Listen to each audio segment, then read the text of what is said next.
কামবিলাকো শিক্ষকসকলে হয়তো কৰিবলৈ হ'লে সহযোগ আমি কৰিব লাগিব।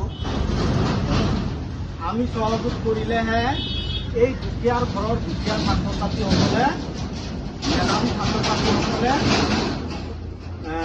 এডমিশ্যন আমি হয়তো ফ্ৰীত কৰি দিব পাৰিম। তো আমাৰ মুহাদ্দিছ হুজুৰে ভাল এটা পৰামৰ্শ আগবঢ়াইছে। তো সকলোৰে সামৰ্থ্য অনুযায়ী যোনে যি পায়, হয়তো যদিও আজি লগত অনা নাই, পিছলৈ হয়তো কিবা অলপ আৰ্থিক অনুদান আগবঢ়াব বুলি ময়ো সকলোকে অনুৰোধ কৰিছোঁ, যাতে সেই আৰ্থিক অনুদানে এটা দিনত গৈ দুখীয়া ছাত্ৰ ছাত্ৰী অলপ ফাইনেন্সিয়েলি আৰ্থিকভাৱে যাতে সহায় হয়।